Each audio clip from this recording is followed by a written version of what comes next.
Hi friends, welcome to Paris home food. இன்றைக்கி வந்து டேஸ்டியான சுவையான உருளைக்கிழங்கு வறுவல் எப்படி செய்யலாம் சொல்லித்தரேன். இந்த ஒரு உருளைக்கிழங்கு போதுங்க, தயிர் சாதம் லெமன் சாதத்துக்கெலாம் வச்சு சாப்பிட்றதுக்கு ரொம்பவும் சூப்பராக இருக்கும். யாருக்கு தாங்க உருளைக்கிழங்குனா பிடிக்காது?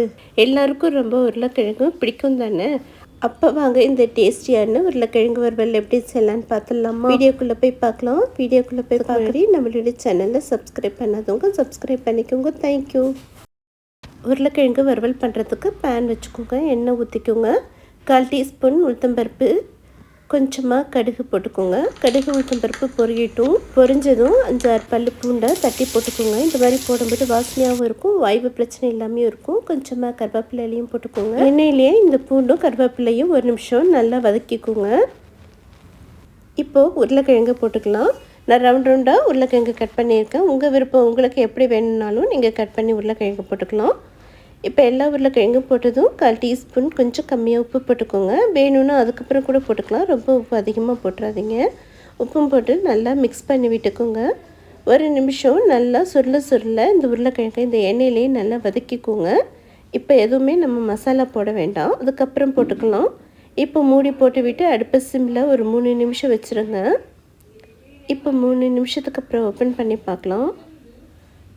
பாருங்கள், சூப்பராக உருளைக்கிழங்கு பாதி அளவுக்கு நல்லா வெந்து இருக்குது.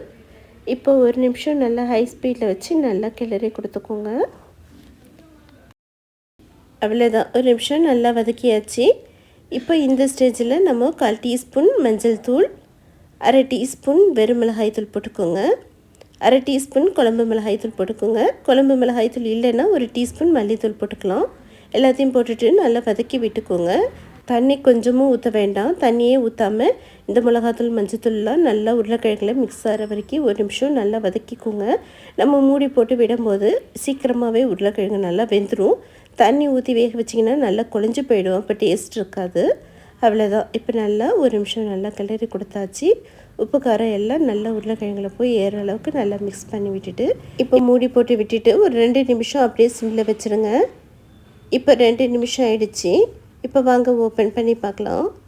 பாருங்கள், சூப்பராக நல்லா ட்ரை ஆகிட்டுருக்கு. இப்போ கடைசியாக கொஞ்சமாக கருவேப்பிலையும் போட்டுக்கோங்க. போட்டுட்டு நல்லா 1 செகண்ட் மட்டும் நல்லா ஹை ஸ்பீடில் வச்சுட்டு நல்லா கிளறி கொடுத்துக்கோங்க. இது ரொம்பவும் நல்லா டேஸ்ட்டாக இருக்குங்க. தயிர் சாதத்துக்கும் லெமன் சாதத்துக்கு வச்சு சாப்பிட்றதுக்கு ரொம்ப சூப்பராக இருக்கும். வாங்க இப்போ ஸ்டவ் ஆஃப் பண்ணிடலாம். ஆஃப் பண்ணிவிட்டு இப்போ வாங்க இதை ஒரு பிளேட்டுக்கு மாற்றிக்கலாம். பாருங்கள், சூப்பரான டேஸ்டியான உருளைக்கிழங்கு வறுவல் ரெடி ஆகிடுச்சு. இதே போல் செஞ்சு பாருங்கள், கண்டிப்பாக அவங்க எல்லாருக்கும் ரொம்பவும் பிடிக்கும். இன்றைக்கி எங்கள் வீட்டில் நான் கீரை கடைஞ்சி உருளைக்கிழங்கு தான் பண்ணியிருக்கேன். உருளைக்கிழங்கு வறுத்து வச்சுருக்கேன். இது ரொம்பவும் நல்லா டேஸ்ட்டாக இருக்குங்க. கீரையோடு உருளைக்கிழங்கு வச்சு சாப்பிட்றதுக்கும் சூப்பராக இருக்கும். இது போலவே செஞ்சு பாருங்கள். செஞ்சு பார்த்துட்டு எப்படி இருக்குன்னு கமெண்ட் பண்ணுங்கள். இந்த வீடியோ பிடிச்சிருந்ததுன்னா லைக் பண்ணுங்கள், ஷேர் பண்ணுங்கள், சப்ஸ்கிரைப் பண்ணுங்கள். தேங்க்யூ ஃபார் வாட்சிங். பாய்.